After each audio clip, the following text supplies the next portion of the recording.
Good evening. We are back to the study of the Spirit's book. We are on chapter 6 of book 3, the law of destruction. And we started destructive scourges last week, but I'm going to ask Philip to read. We stopped after the first question. I'm going to ask Philip to read question 737 and 738, and then we stop and comment. Okay, Philip? Thanks. Destructive scourges. What is God's purpose in inflicting destructive scourges upon humankind? To make human beings advance more quickly. As we have already stated, destruction is necessary for the moral regeneration of spirits who move one step closer to perfection in each new existence. To appreciate the results, we must consider the purpose or the end. If you only judge them from your personal point of view, they appear to be plagues because of the harm they cause you. Such events are often needed to spur faster development and achieve in only a few years what would otherwise have taken centuries to accomplish. 738. Could God improve humankind by using methods other than destructive scourges? Yes, and God uses them every day. The Creator has given each of you the means of progressing through the knowledge of good and inequity. Because humans profit so little by those other means, it is necessary to wound their pride and to make them feel their weaknesses. Good people fall victim to these scourges just as much as bad people do. Is it fair? On earth, human beings measure everything against their physical lives. After death, they see things differently and feel that the physical life is nothing. A century in your world is but a flash in eternity. Therefore, the suffering of days, months, or even years on earth are of no significance and are only a lesson that will serve you in the future. Spirits are the real world, pre-existent to and surviving everything else. They are God's children and the focus of all divine concern. Bodies are only the outer shells under which they appear in the physical world. When great scourges decimate the human race, the victims are like an army whose clothing is torn, worn out, or lost in battle. A general cares more about his soldiers than their coats. But the victims of these calamities are victims nonetheless. If you viewed life on earth for what it truly is, and is as being so small in comparison to infinity, you would attach much less importance to it. These victims will find significant compensation for their pain in another existence if they bear their suffering with resignation. Whether death is the result of a public disaster or results from an ordinary cause, we are forced to go when the hour of our departure has come. The only difference is that more such departures occur at the same time in the event of a public disaster. If we could elevate ourselves to contemplate the human race as a whole, the calamities that seem so terrible now would be reduced to passing storms in the destiny of the world. Okay, thanks. So we talked about destructive scourges a little bit last week, right? So this, we mentioned that we have to try to understand law of destruction, not in a negative way, but in a necessary path to progress, right? Because as Elmo said very well a couple of weeks ago, right? When you are going to build a better house for you, improve your house, you are going to have to destroy parts of the house that are no longer useful to you. So it is a destruction. Are you unhappy that you are destroying part of your house? No, it's a necessity. To have a better house, you need to go through destruction, right? You need to make it worse before it gets better again. So if we apply that to planet Earth and our life here, humankind, then it makes it easier for us to reflect on, first, we are eternal spirits, as the Spirit says here in the second question. As eternal spirits, the incarnation is just a small part of our journey towards eternity. So one incarnation of 30, 50, 70, 100 years is nothing compared to eternity. Of course, when we are here, we're living, we don't want to go back to the spiritual world. We talked about it, the law of self-preservation. It's the natural instinct. We should focus on improving our conditions here for a better world. But we cannot think of destructions that happen in a more comprehensive way, which is what we're talking about here. Earthquakes and hurricanes, they are all very painful for those that are going through. They are all very difficult to face. And of course, we're not going to tell someone that lost everything on some of these calamities that, oh, you shouldn't worry about that because what matters is eternal life. That's coldness, and that's not charitable. But here we're talking in theory, right? Trying to learn and understand about law of destruction and the necessity that sometimes we have to go through these things in life as a means to progress faster. Sometimes, for you to, nowadays, you have these buildings, tall buildings that they are no longer useful and they need to destroy. So they do the implosion, right? A very fast destruction of the building. People go there as a spectacle, right? To enjoy it. It's a destruction, right? So why, can't we see from what it is, right? Necessity was destroyed because they are theoretically building something better in place of it. Sometimes the way that Earth evolves, it still needs at our level of evolution these calamities to help us progress faster. I gave this example last week, right? If the dinosaurs hadn't been extinct on Earth, humankind could not develop on Earth because we couldn't live with dinosaurs here, right? So a comet hit Earth, destroyed the dinosaurs, and renewal started, right? The ice age that we had, the warmth of the planet, these are all things that are part of Earth's evolution together with us, our evolution as spirits. So we talked about the things that happen that are beyond our control, right? So as we evolve as human beings, and we spoke about that last week, right? We also learn how to defend ourselves against these things, right? I mentioned last week, an earthquake in Japan causes much less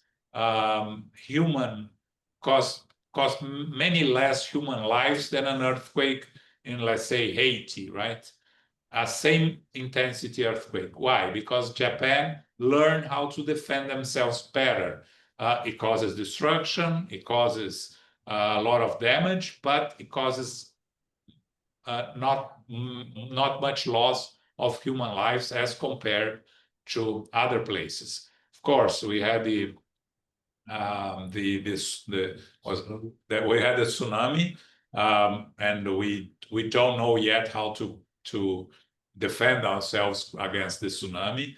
But all of these things, something that I said last week that I'm going to repeat, we cannot understand the reason when these things are happening. We need time. We need to look back to understand the necessity. I mentioned, someone mentioned COVID, right? And I said, we are not going to understand COVID for 100 years. The Spanish flu of 100 years ago, we are still studying it. But one of the main consequences of the Spanish flu was the end of the First World War, right? Because so many soldiers got sick and were dying more of the Spanish flu than of the battle, that they ended the war, right? One of the reasons they ended the war. The Black Plague in Europe in the Middle Ages that caused the beginning of the Renaissance, right? We're looking back, we understand the reasons why it happened. Of course, you cannot tell someone that lost their whole family due to the plague that this is positive, this evolution. No, it's not how we deal with that, right? But again, what we need to have is the ability to understand that these things are part of the natural law. It's the law of progress. The law of destruction is part of the evolution of the planet. And as we evolve, we are going to learn more and more how to defend ourselves. And also, Earth, what we have today in terms of earthquakes and hurricanes and things like that, well, 1,000,000 or 2,000,000 years ago, these things were happening in much more stronger way, and we couldn't live on Earth because we couldn't survive the climate at that time. So Earth is also evolving in terms of having less damaging events.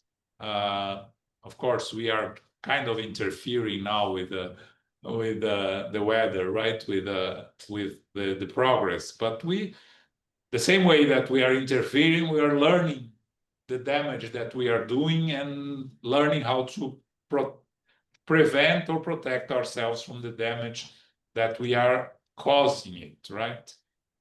One thing that Kardec says here, the victims of these calamities are victims nonetheless. Yes, but again, if we look at us as eternal spirits, and if we could look back at our reincarnations, we for sure had violent deaths on our journey.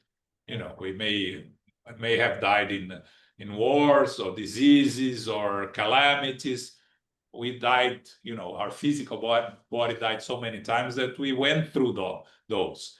And we're here. The spirit is eternal. We continue evolving. So what did we learn from that? Whatever we had to learn from there, and we continue evolving. So that's the important thing, is to balance, not to think that these calamities, like a lot of people like to think, they are the end of the world. No, they're not the end of the world. The world keeps evolving, and some of these calamities are necessary for changes to happen more quickly, right? We look back at the tsunami, still too early, but there are some changes that happen in the countries that had the tsunami. Some changes are already positive changes, right? In the COVID, right? There were some changes already that we can see as positives, right? We are here using Zoom, right? That didn't exist before COVID. It existed, but nobody used. Now it exists and everybody uses, right? So it's a consequence, a positive consequence of COVID. But of course, for those that lost their family members to COVID, or they are still struggling with the consequences of having had COVID, it's not easy to understand and to accept. So Again, we are talking about us looking, detached ourselves from being inside the calamities and trying to understand the reasons why they happen, and that they are part of the natural law that is perfect, right? So if they happen, there is always a reason for those things that happen. Okay? Questions, comments?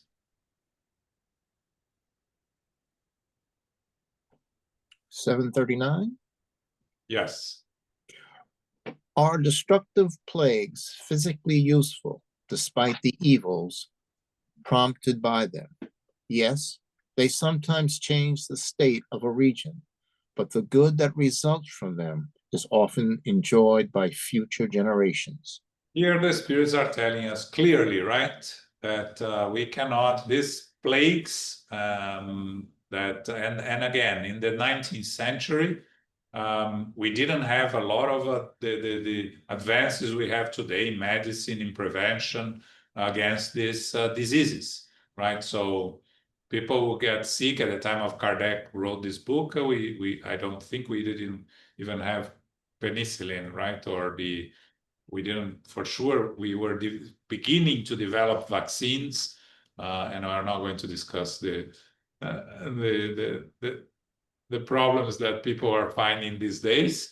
But the advancements of medicine were not good enough to prevent plagues. Nowadays, with all the advancements of medicine, we still had a pandemic, right? So we see that we are still not advanced enough to prevent. But sometimes they're necessary, as the Spirit says here, because they change the state of a region, but the good that results from them is often enjoyed by future generations. So, the learning, of course, every time we have these plagues, these diseases that we have nowadays, right? Some of those diseases that sometimes pops up, like Ebola and others, they serve as more opportunities to learn and study and to prepare ourselves to not fall victims of these in the future. So the good that results from them, or the learning and the solutions for this, will be enjoyed by future generations, right? And we talked about diseases, many diseases that we have nowadays, that we found the cure, that we found the ways to defend ourselves against them. But some people that fell victim of it, they had to face the consequences. Okay. 740. Could such calamities also be a moral trial for human beings, forcing them to suffer the hardest struggles? They are trials that provide them with the opportunity to exercise their intelligence, showing their patience and submission to God's will, and displaying their self-sacrifice, disinterestedness, and love for their neighbor, if they are not dominated by selfishness. Yeah, here is the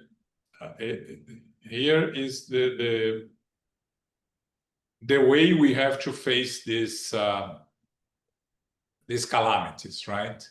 As the Kardec asks if it's a moral trial, and the Spirit's answer, these are trials that provide us with the opportunity to exercise our intelligence and our moral advancements.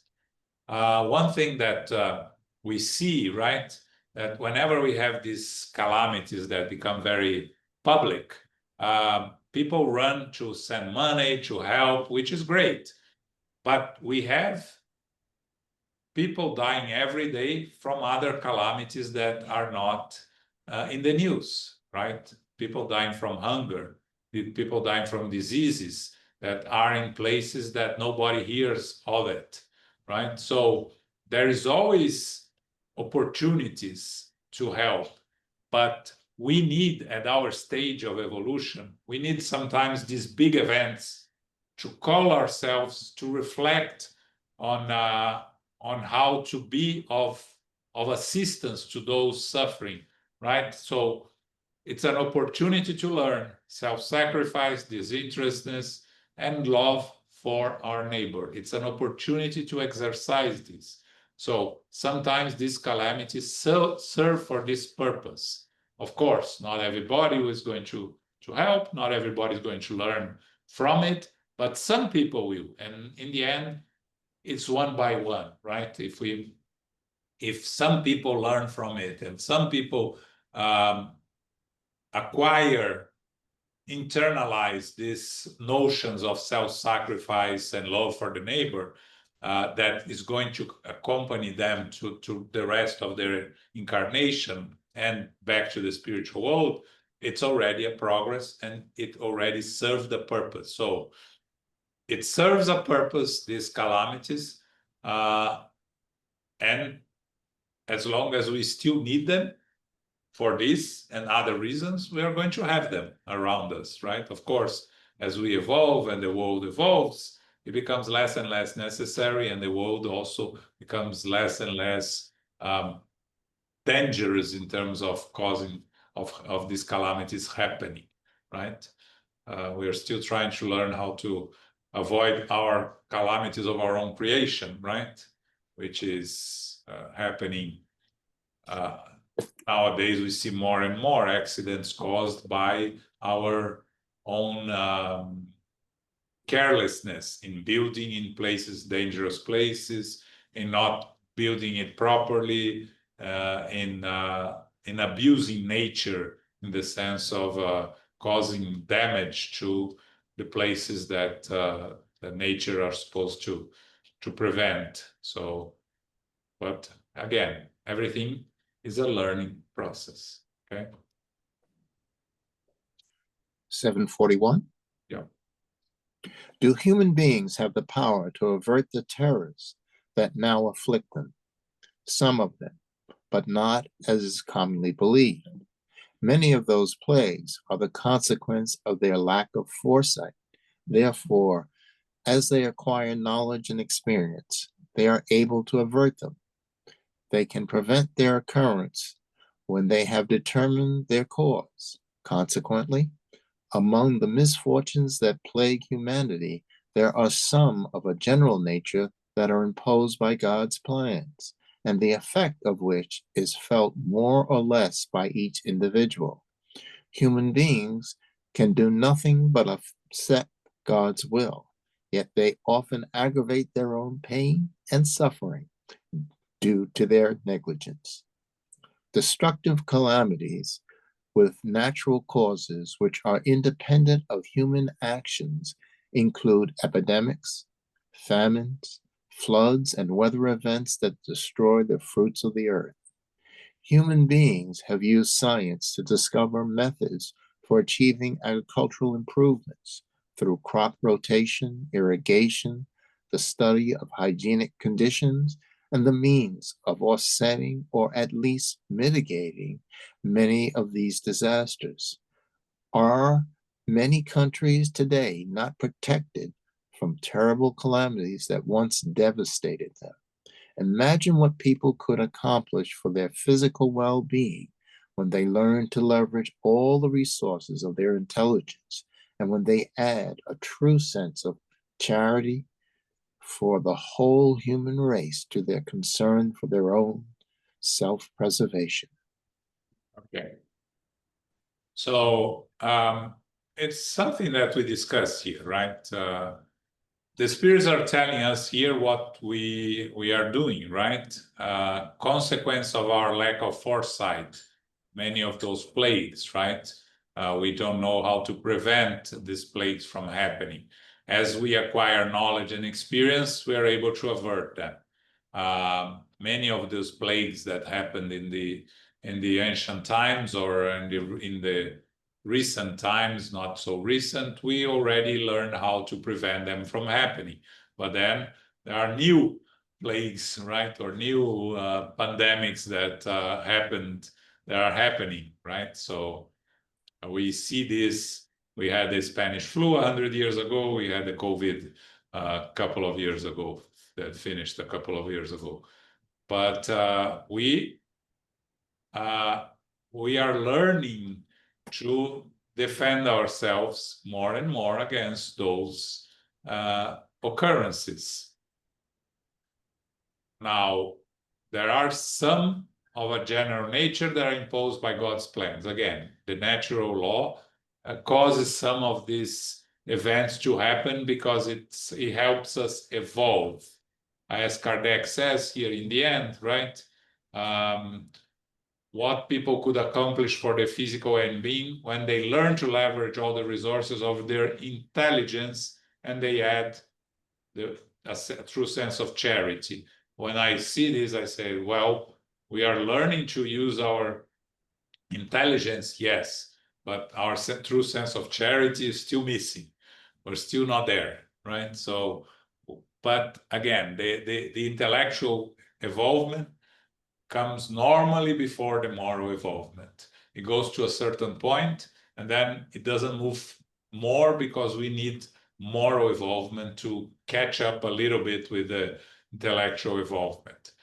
And when Kardec talks here about epidemics, famines, floods, and weather events, we still have epidemics, we still have famine, less, but we still have floods and weather events for sure. Now, famines we could have eliminated already from our, but we don't know how. We don't have the true sense of charity to distribute all the excess food that we have to the places that are suffering from hunger, right? For different reasons. Sometimes is inefficiency, sometimes is greed, because sometimes the food are sent to these places but never arrive to those in need because they are confiscated by those in power. Unfortunately, that still happens. So what is this? We are lacking a true sense of charity, right? But we're getting there, right? In the middle of the 19th century, hunger was something that would happen, and we wouldn't know how to address it efficiently. Now we know how to address it. We don't want to address it. Right? So, because it should no longer be an issue, but it still is an issue because of our greed and our selfishness. But at the time of Kardec, it was an issue because we didn't know how to fully deal with it, right? And we spoke last week about the Irish immigration to this country was caused by a famine in the middle of the 19th century, right? Now, the weather events and the epidemics, we're still struggling and learning, but we are evolving. But we have here, what we have to understand is that everything that happens as an opportunity for us to learn, as an opportunity for us to take advantage of these events to progress. Doesn't mean that we use these opportunities to progress, but they are opportunities for us to help and progress, okay? Any final comments here on this destructive calamities or scourges? Because now we're going to go to war. War, what is it good for? Go to war? 742. What drives human beings to war? The overpowering of the animal nature over the spiritual nature and the fulfillment of their passions. In the barbaric state, humans only recognize the rights of the strongest. This makes war their normal condition. As men and women develop, war becomes less frequent because they avoid the causes that lead to it. And when it is inevitable, they wage it in a more humane manner. Okay, so let's go back to us as primitive beings, right? Living in caves. how we were going to survive. We have to defend ourselves against animals.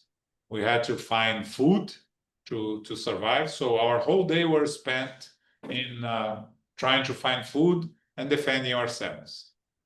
Now, defending ourselves also meant sometimes to kill the neighbor, right? That was trying to steal our food or trying to steal things that we had accumulated. So it's instinctive, right? It's not, we didn't kill out of malice, we killed out of instinct. And now you go from there to where we start organizing ourselves in small societies. And we start becoming, stop being nomads and start being stationary in places that we were, right? And then these calamities came, famine, and we had to move to another place. And then we start moving, and there is another group of people there that have all that we need. So our instinct is, let's kill them and take possession of what they have. From there, evolving from there, still using our instinctive nature, war came, right?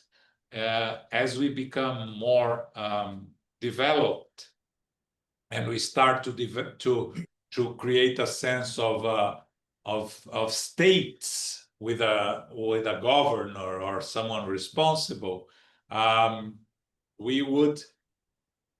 the natural instinct that we have is still to conquer, right? And to conquer is to go to the next state close to us, invade them, fight, win, and increase our state. Our desire for power existed also since the beginning. So from there, war became the normal condition. If we look at history of humanity, there is always war, right? Now, as we develop, war becomes less frequent. Is it true? Yes, it's true. We have, I don't know how many wars in the world nowadays, but there were times that we are having wars all over the world. There is this 100 years war between England and France, right? A war that lasted 100 years, and that was like 600 years ago. It's nothing, right? That Joan of Arc ended it. So the concept of not fighting to conquer, it's something that is new and not ingrained in a lot of the spirits that are incarnated on our inferior spirits still, that still use animal nature over the spiritual nature, right? Because to conquer, you think of the wars that we have nowadays, right? The two most well-known wars, the invasion of Ukraine by Russia, right? Why they invaded Ukraine? Because they think Ukraine belongs to them, that they have the right to their land. The war between the Israel and Hamas, right? It's because Hamas doesn't recognize the right of Israel to exist, and because Israel doesn't accept the Hamas dominating the state. We're not going to go into the reasons, into who's right or who's wrong, right? We're just saying that nowadays we still have war as a resource of imposing our will over others. Now, from the Second World War to now, we increased the ability to avoid causing losses of innocent people. We're still causing a lot. But in the Second World War, we bombed cities without any cares for whoever was there. Nowadays, we have the so-called intelligent bombs, right? That cause damage to the places without killing people, right? Or we try to attack only the military, right? We try to. So is this right? No. But is this progress? Yes, right? We cannot say it's not progress, right? Because if we are thinking of killing everyone that is in our path, regardless if they are man, woman, children, old, so, and now we are trying to prevent causing deaths or many, it's a small progress. It's not a solution.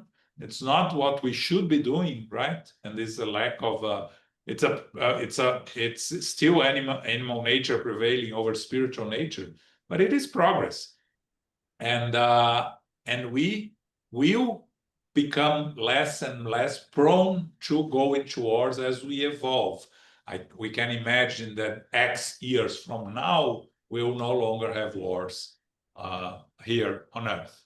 But if you think at the movies, right, at the science fiction movies, when we have go to other planets and other galaxies, what we're doing? Fighting wars with the other galaxies and fighting wars with the other planets. So this is very much still ingrained in our beings, right? We still need some time to overcome this necessity of enjoying war, right? Enjoying destruction. You look at the video games that the young people play today, right? A lot of them are wars, are destruction, are killings, because it's still our instinctive nature, animal nature. But we are evolving.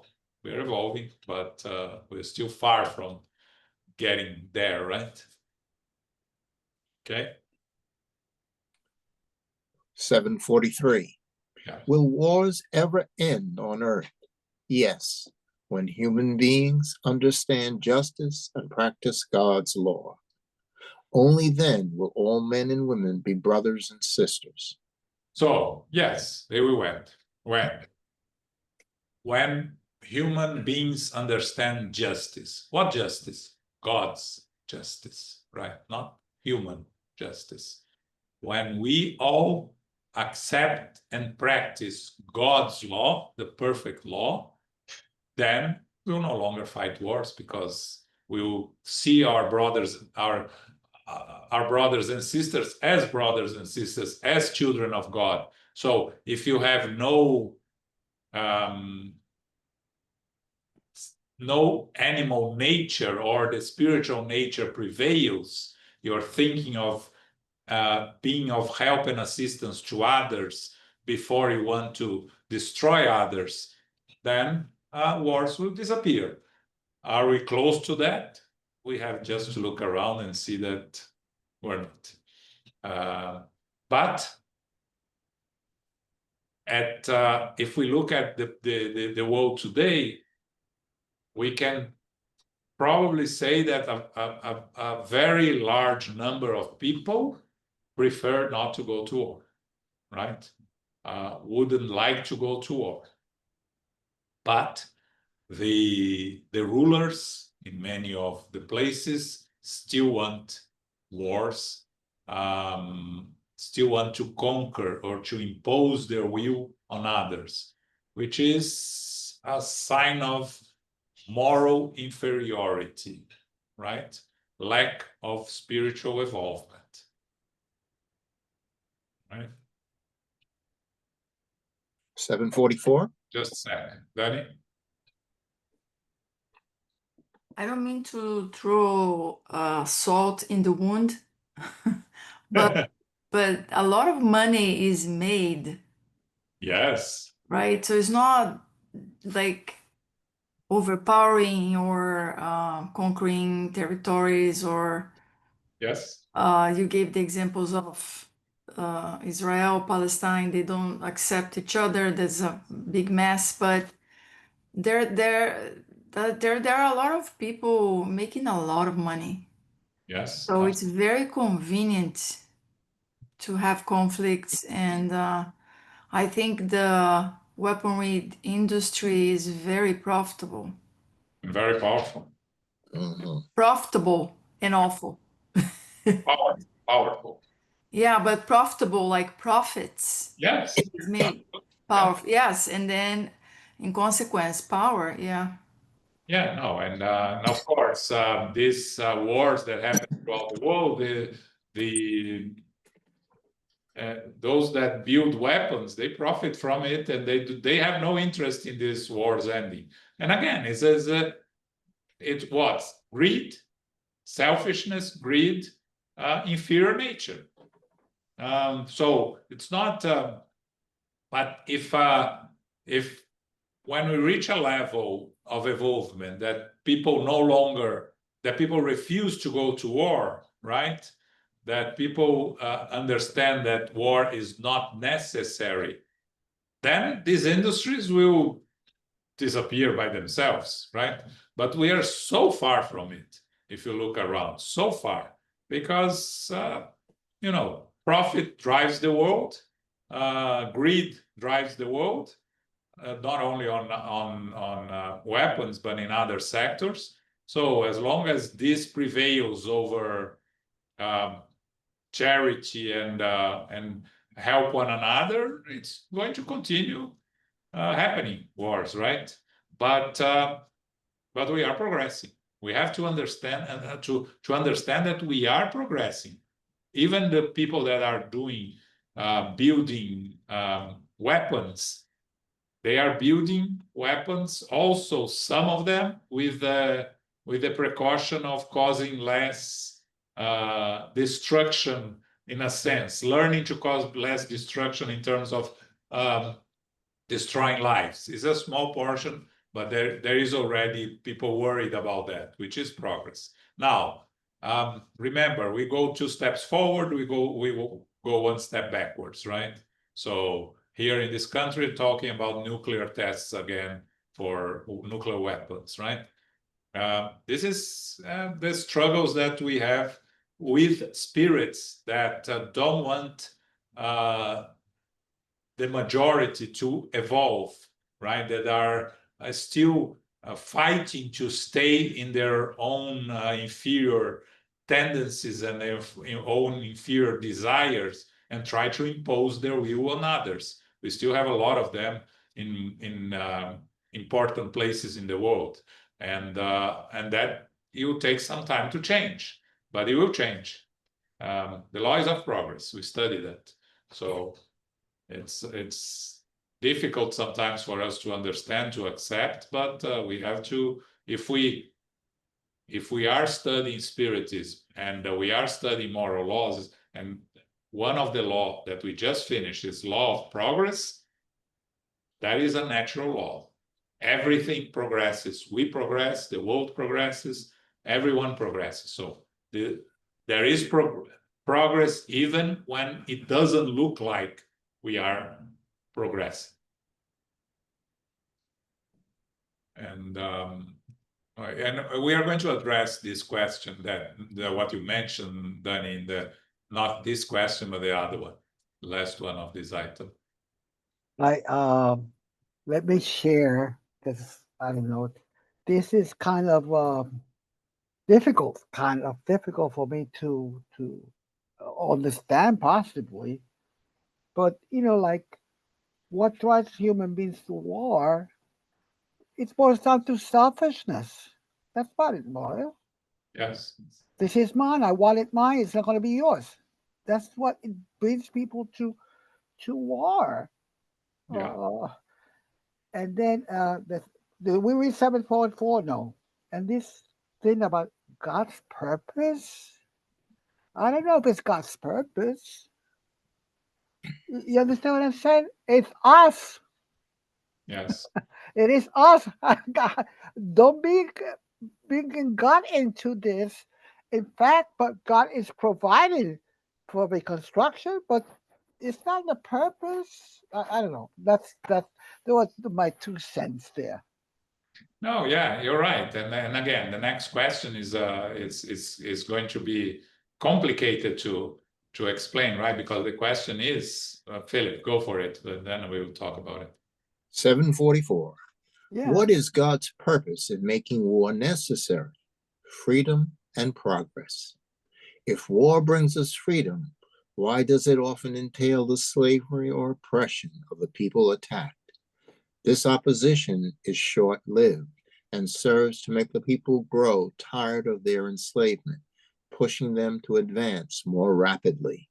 Okay, so here it's complex for us to understand, because if God's all just and all benevolent, how can God have created war? God did not create war. We did, right? Exactly. That's my point. Humans created wars, and we created wars out of our selfishness and our greed, the two main purposes.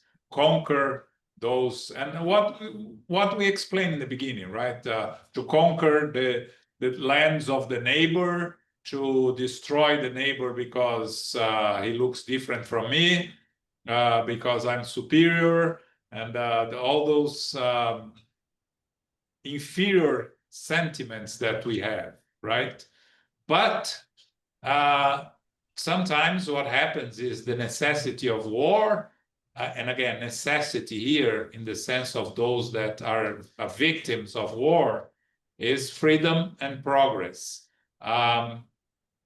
Sometimes when you are attacked, you are invaded, you don't want to go to war, but you need to go to war to defend yourself, to defend your family, to defend your beliefs. At our stage of evolution, it's what still happens, right? You see what's happening in Ukraine. They didn't want war, they were invaded, and now they're trying to defend their country. So they went to war, not because they wanted, because they are defending. What they are looking for? Freedom. Freedom. They want freedom. They don't want to be part of another nation. They want to be their own nation. Now, can't we think of one day in the future where there will be no nations? Then there will be no necessity of wars, of invading other nations, right? John Lennon said that in the song Imagine 50 years ago, right? Imagine there are no religions, no wars, no countries. It is the future, but at our stage of evolution, it's still sometimes important, not because we want, but because we need to fight for freedom and progress, right?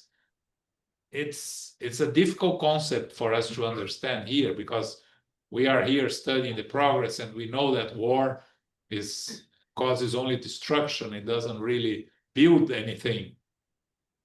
But as we look at the world today, people are still fighting in war. So we have to understand the reasons, and we have to understand the consequences, right? When the Kardec asked, but often it entails slavery or oppression of people attacked. This oppression is short-lived and serves to make people grow tired of their enslavement. Again, people learn from these experiences. It is a way to evolve. It is a way to face the consequences of your own past, right? So if you were a conqueror and you cause a lot of destruction in your previous existences, one previous existence or more, you should face the consequences as a victim of this persecution, so you can maybe learn how not to act in that way. So it's all trials and atonements. And wars are also part of trials and atonements that we have to go through. I'm not saying that's good. I'm not saying that it's necessary. It's not. But it is for us to understand what is still happening to humankind. Okay? Now we address what Danny said, right? 745. What should we think of those who instigate war for their own profit? Such individuals are severely guilty and suffer many physical lives to atone for all the deaths they cause. They will have to answer for every human being who has been killed to satisfy their ambition. Yeah, so Danny, there you have your answer, Your right? answer. Yeah, those that instigate war for their own profit, which the weapons companies, the arms industry, they are going to face the consequences because they are sitting in their offices. They are not killing anyone directly, but they are causing a lot of death and destruction. They will be responsible for the death and destruction they are causing, right? So we are responsible for all the good that we do. We are responsible for all the bad actions we have, for the good that we could have done and didn't do, and for the destruction caused by others by our own responsibility. So it applies for the leaders of the countries that cause wars, the weapon industries, and those that profit from war, right? And it goes all the way down to those that take advantage, because they are at war, they charge more for their products, they take advantage of others, they rob, they go to the destruction, this places that were destructed and steal things. These are all people that are going to have to face the consequence for their actions, for causing all this destruction, in all sorts of destruction. But of course, the higher you go in the rank, the more responsible you are, right? So someone that causes a war that kills millions of people, they are going to have to face a very difficult consequence. As the Spirit says here, suffer many physical lives to atone for all the deaths they caused. Many physical lives. And that's scary if you understand as a spirit, it's the eternal spirits. Yes, Luis. It said that Santos Dumont committed suicide when he learned that the airplane was being used in a war. Yeah. Was it right? I think. Yeah, that's It's sad. yeah. He didn't want to feel guilty for inventing something to be used for destruction. Yeah, it is sad. But again, suicide is never justifiable. Yeah. And if it was not his invention, it would be the Wright brothers that invented, according to the Americans, invented air travel, right? So, yeah. But yes, he killed himself because of that. So instead of again, he wasn't guilty for what the plane was used, because that was not his intention. Yes. Someone is doing a weapon of mass destruction. Yes. That's the intention, right? If you are building something, the cars have killed millions of people, right? Are you going to blame Henry Ford because millions of people? No, we have to look at the positive side of inventions, right? So it is, but yes, everything has. Yeah, there is a question in here that says that it all depends on the intention. Exactly. So. In the end, it's the intention. Yeah. All right. We are going to leave murder for next week. We're not going to murder us today. That's a good one. You know that? That's a good one. Yeah. And I'm going to leave it for Elmo to discuss with you guys. Yeah, because next week I'll be giving a talk on part of the Spiritist week of the Tri-State that starts this Saturday. We have the theme of the week, the Spiritist week, is suicide prevention, and I'll be giving a talk in a Spiritist center in Danbury, Connecticut. So It's probably that it's going to talk about the book Loving Life by Simonetti. The talk will be in Portuguese, but I'll give the same talk in English on Saturday, not this Saturday, Saturday next week in the United States Spiritist Federation. So you can watch it live on Saturday, 11 a.m. Not this Saturday, the other. This Saturday, the talk on the United States Spiritist Federation is going to be by Eduardo Haddad, who is the treasurer of the United States Spiritist Federation. And the subject is How's My Driving? A Spiritist Call to Conscience. That's this Saturday at 11 a.m. Okay. Now, the first event of the 27th Spiritist Week of the Tri-State is at the New York Brooklyn Heights Library in Brooklyn, 2:30 p.m. on Saturday by Peter Hayes and Edward Christie, and it's called Faith and Knowledge. On the following Saturday at 5 p.m. on the Inner Enlightenment Spiritist Society, our friend Giulio Padovan is going to give a talk on Spiritist view of suicide, okay? And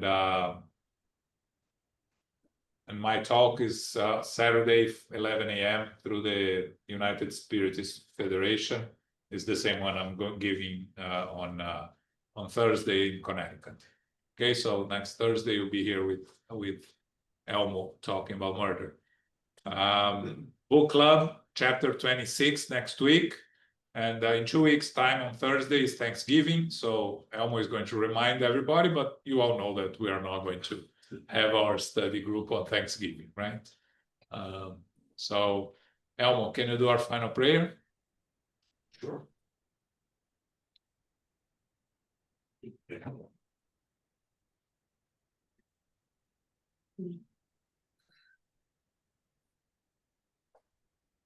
And as we come to the end of this study, to give thanks to our spiritual benefactors, those who come to our home to assist us to better understand the messages.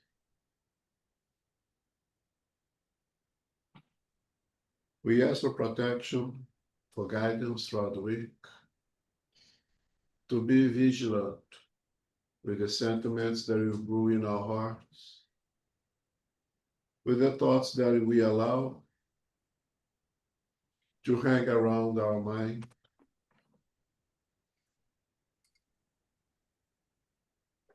We ask to be inspired to apply what we learn here in our daily lives to the best of our abilities. That we may have the discipline, the courage, the willpower to face our challenges with discipline, without rebelliousness, with the certainty that if God allows us to go through them, it's because we are able to face and overcome each one of them.